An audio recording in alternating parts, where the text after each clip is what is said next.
Well, you got to hand it to those Dems.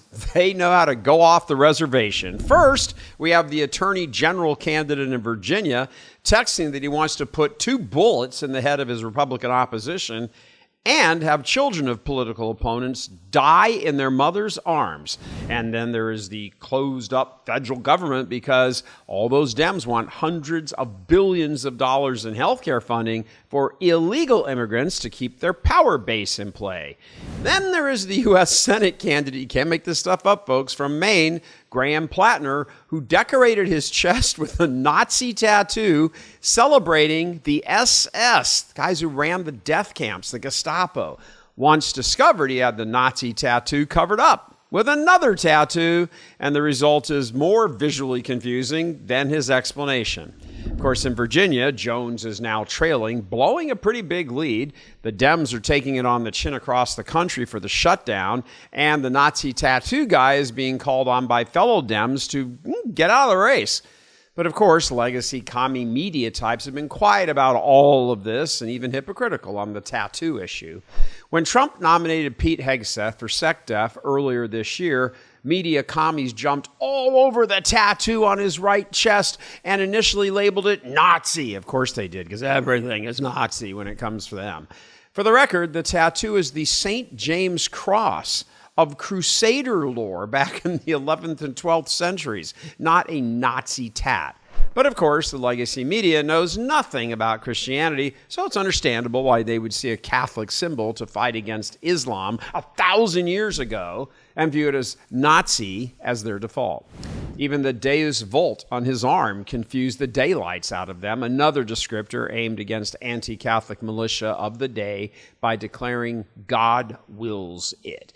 It seems the only symbols Dems and their media sidekicks can get right are Palestinian flags and Islamic cheering for Zohran Mamdani as he rolls his anti-American socialism into New York City.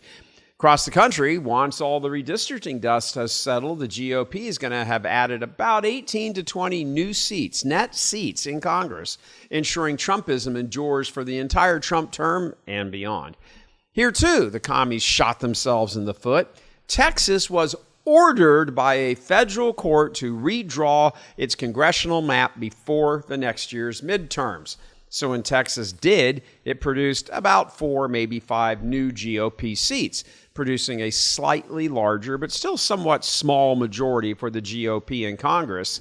Well, the Dems should have left well enough alone right there. Gavin Newsom, love that name, found out entirely unacceptably. He said, "No, we can't let them do that." So he rolls out his plans to redistrict California to neutralize the new Texas gains there. The problem for Greaseball and the Democrats is that set off a wave, a retaliatory wave of red states who are now doing the same thing. And when it's all said and done, the former kind of small GOP advantage is going to balloon to a pretty sizable net gain of approximately 20 seats. So thanks for that, Governor Newsom. No matter what the Dems are doing, it's not working. They lose every Marxist judge ruling on appeal. They are seeing their crime-ridden craphole cities overrun by Trump, saving the actual citizens from criminals, murderers, and rapists. They're being out-registered in every state.